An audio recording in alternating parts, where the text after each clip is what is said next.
Jammu Srinagar national highway जो कश्मीर को मुल्क के बाकी हिस्सों से जोड़ने वाली लाइफलाइन है। आज सुबह रामबन जिले में मूसलाधार बारिश हुई, जिस वजह से जबरदस्त लैंडस्लाइड के बाद सड़कें हाईवे बंद हैं। एहलकारों ने मुश्किल हालात की वजह से ट्रैफिक की आवाजाही पूरी तरह से रोक दी है। जम्मू श्रीनगर नेशनल हाईवे, जिसे NHW44 के नाम से भी जाना जाता है, एक बड़े भूस्खलन और लगातार गिरते पत्थरों की वजह से करोल ब्रिज और चंद्रकोट के बीच सड़कें बंद हैं। लगातार गिरते मलबे की वजह से सफाई ऑपरेशन में भारी दिक्कतें पेश आ रही हैं, जिससे मजदूरों और मुसाफिरों दोनों को संगीन खतरा पैदा हो गया है। मुसाफिरों को सख्त सलाह दी गई है कि वह हाईवे पर गैर जरूरी सफर से बचें।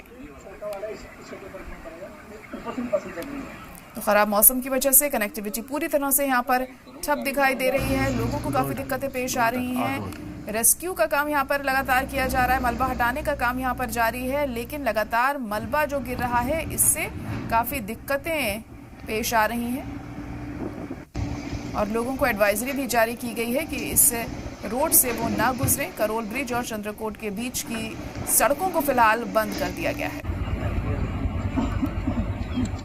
लगातार हुई बारिशों से कहीं ना कहीं जो जनजीवन है वो अस्त व्यस्त हो गया था, लेकिन आज धूप निकलने के बाद फिर से नॉर्मलाइज की तरफ जो है हालात जो है बढ़ते जा रहे हैं। वहीं जम्मू श्रीनगर नेशनल हाईवे एक भारी भरकम भूस्खलन के कारण चंद्रकोट करोल के पास जिला रामबन में बंद हो गया है।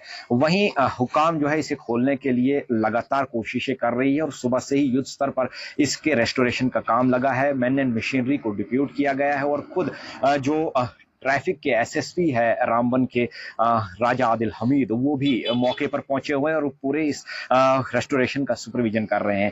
कोशिश ये की जा रही है कि जल्द से जल्द इस हाईवे को बहाल किया जा सके, ताकि जो दरमांदा पड़ी गाड़ियां हैं जिनकी तादाद सैकड़ों में कही जा रही है उनको जो है वो क्लियर किया जा सके और उसके बाद ही जो फ्रेश ट्रैफिक है उसका फैसला किया जाएगा। वहीं SSP ट्रैफिक ने लोगों से अपील की है कि अननेसेसरी इस हाईवे पर ट्रैवल ना करें जब तक रेस्टोरेशन का काम पूरा नहीं हो जाता और जो हुकाम है उनकी तरफ से कोई एडवाइजरी नहीं आती है, उसके बाद ही जम्मू श्रीनगर नेशनल हाईवे पर सफर करने की प्लान बनाए। राजा रहबर जमाल, सलाम TV, रामबन। वहीं सुहेल देव भारतीय समाज पार्टी के रियासती सदर विवेक बाली ने कश्मीरी पंडितों की रिहेबिलिटेशन और महफूज वापसी के लिए सरकार से 20,000 नौकरियां बनाने की मांग की है। उन्होंने कहा कि ये सिर्फ राजनीतिक मुद्दा नहीं बल्कि इंसाफ, पहचान और वादी की सांस्कृतिक विरासत की बहाली का सवाल है। विवेक बाली ने जोर दिया कि बिना रोजगार, मकानात और तहफ्फुज के कोई रिहेबिलिटेशन स्कीम मुकम्मल नहीं हो सकती। उन्होंने सरकार से कहा कि कम से कम 20,000 जॉब्स फौरन दी जाएं और कम्युनिटी के साथ मिलकर रोड मैप बनाया जाए। SBSP कश्मीरी पंडितों के साथ खड़ा है और उनके मसाइल हर मंच पर उठाता रहेगा।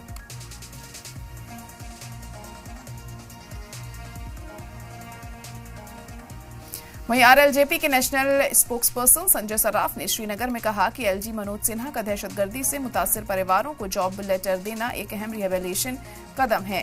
उन्होंने मंदिर और मकबरा बिल की मुखालफत पर चिंता जताई और इसे पूरे कश्मीर के लिए शमूलियत और जिम्मेदारी से हल करने की जरूरत बताई। सराफ ने आर्जी मजदूरों की मुस्तकली में देरी पर सवाल उठाया और सरकारी नौकरी की सुरक्षा की अपील की। उन्होंने बीजेपी के वादे पूरे करने की तारीफ की और नेशनल कॉन्फ्रेंस पर कमिटमेंट और जमीन की हकीकत में फर्क का आरोप लगाया। पहले हम लोग LG साहब का बहुत शुक्रगुजार हैं जो रिसेंटली LG साहब ने एक इंक्वायरी स्टार्ट की है, जिस टाइप की वो अब तो हम उसको फेक किलिंग ही कहेंगे गांधरबल में जिस तरीके से किलिंग हो गई और LG साहब ने जिस तरीके से उसके ऊपर कार्रवाई स्टार्ट की, मैं समझता हूं कि कश्मीरियों के दिलों को जीतने के लिए एक बहुत बड़ा कदम है। ऑलरेडी एडमिनिस्ट्रेशन, LG एडमिनिस्ट्रेशन बहुत काम कर रही है। जो मिलिटेंसी के रिलेटेड में, जब मिलिटेंसी के टाइम में जितने लोग मारे गए उनको भी जॉब मुहैया किए जा रहे हैं। जो उस वक्त में बेगुनाह मारे गए उनको प्रॉपरली इन्वेस्टिगेशन की जा रही है। जो जहाँ से वेरिफिकेशन प्रॉपर आ रही है, क्लियर आ रही है, उनको जिस तरीके से जॉब दिया है उसका हम लोग तहे दिल से स्वागत कर रहे हैं पूरे जम्मू कश्मीर के लोगों की तरफ से। तो इस माहौल को बेहतर करने के साथ अपने देश में एक कॉन्फिडेंस बिल्डिंग मेजर क्रिएट करना है और वो क्रिएट होगा जब हमारे MLA साहिबान हर बड़ी सिटी में जाकर प्रेस कॉन्फ्रेंस करेंगे। प्रेस कॉन्फ्रेंस के माध्यम से बोलेंगे हम आपकी सेफ्टी सिक्योरिटी का ख्याल रखेंगे। ऑल कश्मीर पटवारी एसोसिएशन ने श्रीनगर में प्रेस कॉन्फ्रेंस में कहा कि वह मुलाजिमीन की कमी, सैलरी में असमानता, प्रमोशन में देरी और करियर के फायदे न मिलने से परेशान है। उन्होंने डेली वेजेस की मुस्तकरी, रिस्क अलाउंस बढ़ाने और रेवेन्यू इंफ्रास्ट्रक्चर के जदीदकारी की मांग की है। एसोसिएशन ने चेतावनी दी है कि अगर मांगें सोमवार तक पूरी नहीं हुई तो 2 दिन की पेन डाउन हड़ताल शुरू करेंगे। मैं ऑल जम्मू कश्मीर पटवारी एसोसिएशन का सदर मरकज़ सोफी गुलाम मोहम्मद आपके सामने हाजिर। आप सबका बहुत बहुत शुक्रिया। मैं मेरे मीडिया फैसिलिटी का बहुत बहुत शुक्रगुजार हूँ कि आपने कलील वक्त में यहाँ आकर इस प्रेस कॉन्फ्रेंस को यकीनी बनाया।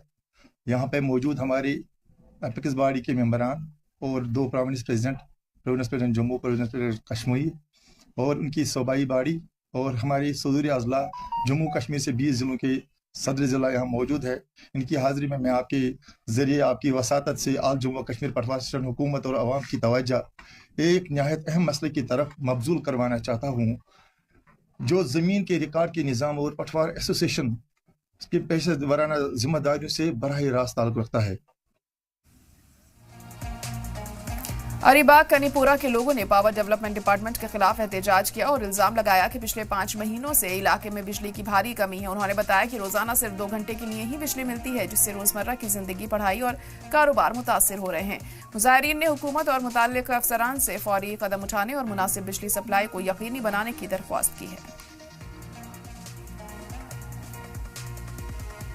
बागात कनीपुरा है, अलीबाग कॉलोनी इसको कहते हैं।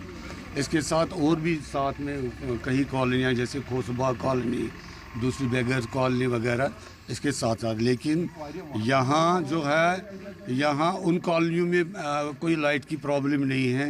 यहाँ घंटे में हमें दिन में 2 घंटे पावर देते हैं, लाइट देते हैं और 2-3 घंटे बंद रहती है। यही सिलसिला पिछले 4-5 महीने से चल रहा है। जबकि हमारे 7 साल पहले हमारे या इस इलाके में पहले जब ये डिजिटल मीटर का सिलसिला हुआ है तो पहले इस इलाके में लगाए हैं, ठीक है। तो उसके बाद जो है ना, उन्होंने उस वक्त बोला 24 घंटे जो है लाइट रहेगी, लेकिन हमने वो चीज़ नहीं देखी, जबकि हम फीस बराबर देते हैं। ये उनकी बड़ी नाकामी है। हम उमर अब्दुल्ला से ये बात बावर कराना चाहते हैं, लोगों ने आपको वोट, लोग यहाँ इतने वोट नहीं देते थे, 5% 10% वोट पड़ जाते, आपको 80% वोट लोगों ने दिए। इसलिए दिए ताकि जो उनके मुश्किलात, हमारी परेशानियाँ हैं वो दूर हो जाए। अगर आपको वो दूर नहीं करने, अगर आपको शौक़ है बुलेट प्रूफ गाड़ी में बैठना और पीछे अपने स्क्वाड को चलाना, फिर आप वही करिए। लीडर हम बनाते हैं इसलिए ताकि वो मरकज़ से, सेंटर से आवाम के जो ख्वाहिशात, आवाम की जो प्रॉब्लम्स में वो लड़े। उसके लिए आवाम को, अगर वो नहीं मानते, आवाम को बाहर निकाले आप, आवाम आपके साथ है। श्रीनगर के सुनारकुल इलाके के लोगों ने कहा है कि सीवरेज परेशानी की वजह से लगातार बदबू और गंदगी वाले हालात बने हुए हैं। पास के हॉस्पिटल और शहर के हिस्सों का गंदा पानी नाली के जरिए छोड़ा जा रहा है। 3 महीने से शिकायतों के बावजूद नगर निगम और अर्बन एनवायरनमेंट डिपार्टमेंट ने कोई कार्रवाई नहीं की। पीडीपी यूथ सदर ताहिर लोन ने सीएम उमर अब्दुल्ला और एमएलए शमीमा फिरदौस से मुदाखलत की अपील की और फौरी हल की मांग की।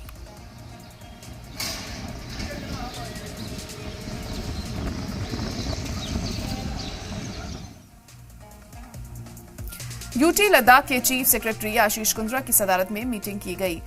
चोगल मसर के धर्म सेंटर में तथागत बुद्ध के मुकद्दस आसार की अगली मुकद्दस कारकर्दगी के लिए 3री जायजा मीटिंग की गई और इस दौरान तैयारियों को लेकर चर्चा की गई।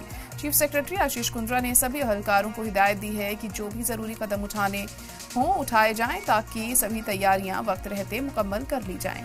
लद्दाख में बुद्ध के आसार की नुमाइश, मुकद्दस आसार की नुमाइश को लेकर मीटिंग हुई।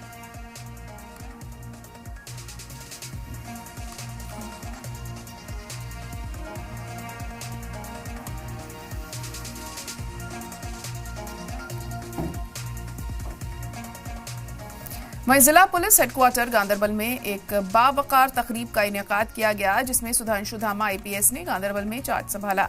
इस प्रोग्राम में कई सीनियर पुलिस अहलकार मौजूद रहे। नए एसएसपी सुधांशु धामा का जिला पुलिस गांदरबल के पुलिस अहलकारों ने गर्मजोशी से वेलकम किया। चार्ज संभालने के तुरंत बाद नए एसएसपी ने सभी अहलकारों को हिदायत दी है कि वो आवाम की मुश्किलात को हल करने की पूरी कोशिश करेंगे। अफसरान से भी एसएसपी ने कहा कि आवाम की मुश्किलात को सबसे आगे रखकर सॉल्व करें।